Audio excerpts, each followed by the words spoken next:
ইতিহাসের পাতায় আরও একবার প্রত্যেককে স্বাগত জানাই। বিপিএসসি টিআরই 4-এর সাবজেক্ট কম্বিনেশন নিয়ে আপনারা প্রত্যেকেই অবগত। সাবজেক্ট কম্বিনেশন লাগবে। কয়েকজনের প্রশ্ন দেখে মনে হলো এখনও আপনাদের অনেকের ক্লিয়ার নেই। যাদের ক্লিয়ার নেই একটু সাবধানতার সঙ্গে এটা দেখে নিন, কারণ পরবর্তীতে গিয়ে না হলে কিন্তু এইটা সমস্যা করতে পারে। যেরকম বিপিএসসি টিআরই 4-এ বর্ধমানের একজনের সঙ্গে আমার কথা হয়েছিল, যার কিন্তু পরবর্তী চাকরি হওয়ার পরেও সাবজেক্ট কম্বিনেশনে গিয়ে আটকে গিয়েছিল, কারণ স্টেটের সময় কিন্তু ওইভাবে সাবজেক্ট চেক করা হয় না। স্টেট দিয়ে দিয়েছে, তারপর পরীক্ষা দিয়ে দিয়েছে, কিন্তু সাবজেক্ট কম্বিনেশনে আটকে গিয়েছে।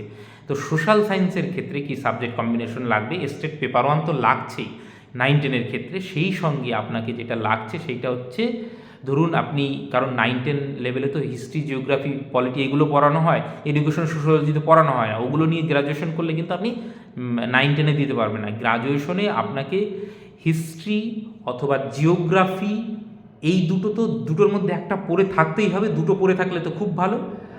আর সঙ্গে পলিটিক্যাল সায়েন্স এবং ইকোনমিক্স, এই যে 4টে সাবজেক্ট বললাম, এই 4টে সাবজেক্টের মধ্যে যে কোনো দুটো পড়ে থাকতে হবে, এবং ওই দুটো সাবজেক্টের মধ্যে অবশ্যই হিস্ট্রি অথবা জিওগ্রাফি থাকতে হবে। অর্থাৎ সাবজেক্ট কম্বিনেশনটা কীভাবে হবে? হিস্ট্রির সঙ্গে আপনি যদি জিওগ্রাফি পড়েন তাহলে খুব ভালো, জিওগ্রাফি যদি না পড়েন তাহলে ইকোনমিক্স পড়তে হবে, ওটাও না থাকলে পলিটিক্যাল সায়েন্স থাকতে হবে। এইটা গেলো একটা কম্বিনেশন।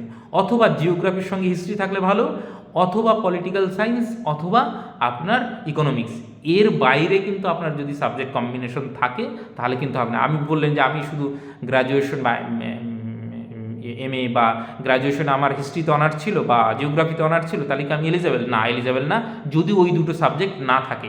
এই সাবজেক্ট কম্বিনেশন যে দুটো লাইন বললাম, এই দুটো লাইনের মধ্যে, এবং সেই সঙ্গে আপনাকে পরীক্ষাও দিতে হবে দুটো সাবজেক্টে। হ্যাঁ, গ্র্যাজুয়েশন আপনি ধরুন হিস্ট্রি পড়েননি, জিওগ্রাফি পড়েছেন, তারপরেও কি আপনি হিস্ট্রিতে পরীক্ষা দিতে পারবেন? ধরুন আপনি জিওগ্রাফি এবং ইকোনমিক্স নিয়ে পড়েছেন, কিন্তু এখন মনে হচ্ছে ইকোনমিক্সটা বেশ টাফ, একটু বড্ড কঠিন লাগছে, আমি হিস্ট্রি নিয়ে পরীক্ষাটা দেবো, সেটা পারবেন, সেটা নিয়ে কোনো সমস্যা নেই। কিন্তু আপনার এই যে সাবজেক্ট কম্বিনেশন বললাম, এর বাইরে হলে কিন্তু 9-10-এর ক্ষেত্রে আপনি এলিজেবল নয়। 11-12-এর ক্ষেত্রেও কিন্তু দেখবেন যে এমএসসি যারা বা এমকম করেছেন, ধরুন আপনি ফিজিক্স যে যদি এমএসসি করেন তাহলেও যেমন এলিজেবল, সঙ্গে অ্যাপ্লাইড ফিজিক্সে যদি থাকে আপনার এমএসসি তাহলেও আপনি এলিজেবল, নিউক্লিয়ার ফিজিক্সে যদি আপনার থাকে তাহলেও এলিজেবল, মানে কেমিস্ট্রির ক্ষেত্রেও, বায়োকেমিস্ট্রি যাদের রয়েছে তারাও কিন্তু পারবে। শুধু কেমিস্ট্রিতে এমএসসিও মানে হলেই হলো না, আরও অনেকগুলো সাবজেক্ট এগুলো কিন্তু অপশন রয়েছে। যেমন ম্যাথামেটিক্সের ক্ষেত্রে, ম্যাথামেটিক্সে এমএসসি থাকলে অবশ্যই আপনি এলিজেবল, কিন্তু অ্যাপ্লাইড ম্যাথামেটিক্সে থাকলেও আপনি এলিজেবল। দেখবেন এসএসসির ক্ষেত্রেও কিন্তু এটা পরবর্তীতে দিয়েছিল, কীতে এমএসসি বা এমএ বা এমকম থাকলে আপনি ওই সাবজেক্টের জন্য এলিজেবল। এটা একটু দেখে নিতে হবে, কারণ পরবর্তী এত কষ্ট করে পড়বেন, তারপরে যদি পরে গিয়ে এই সাবজেক্ট কম্বিনেশনের জন্য আটকে যায় তাহলে তো খুব মুশকিল। তো এই জন্যই আপনাদের আরেকবার সাবধান করে দিলাম। আর আমাদের সঙ্গে যুক্ত হতে চাইলে কমেন্ট সেকশনে লিঙ্ক দেওয়া থাকলো, সেখানে গিয়ে যুক্ত হয়ে থাকতে পারেন ফার্দার যে কোনো আপডেটের জন্য। আর বলেই দিলাম একটু দেখে নিন। আর সায়েন্সের যদি মনে হয় যে আপনার সাবজেক্ট কম্বিনেশন জানার দরকার আছে, তাহলে নিশ্চয়ই আমি নেক্সট ভিডিওতে সায়েন্সের বিষয়টাও ক্লিয়ার করে দেবো। কিন্তু সোশ্যাল সায়েন্সের কয়েকজন প্রশ্ন করলো, সেই জন্য কিন্তু আমার বিষয়টা মাথায় আসলো যে তাহলে অনেকের হয়তো এই বিষয়টা নিয়ে এখনও ক্লিয়ারিটি নেই যে সাবজেক্ট কম্বিনেশন।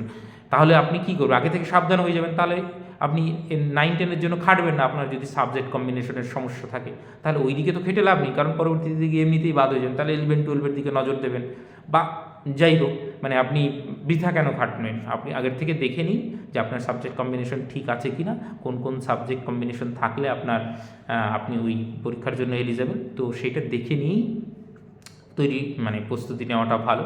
আর প্রস্তুতি নিতে চাইলে নিশ্চয়ই আমরা অনেকটা সময় রয়েছে, আমরা খুব ভালোভাবে প্রস্তুতি নেব, সে নিয়ে কোনো সমস্যা নেই। কিন্তু আগে একটু সাবজেক্ট কম্বিনেশনটা যাদের নিয়ে প্রশ্ন রয়েছে তাদের জন্য বলে দিলাম। ঠিক আছে, থ্যাংক ইউ।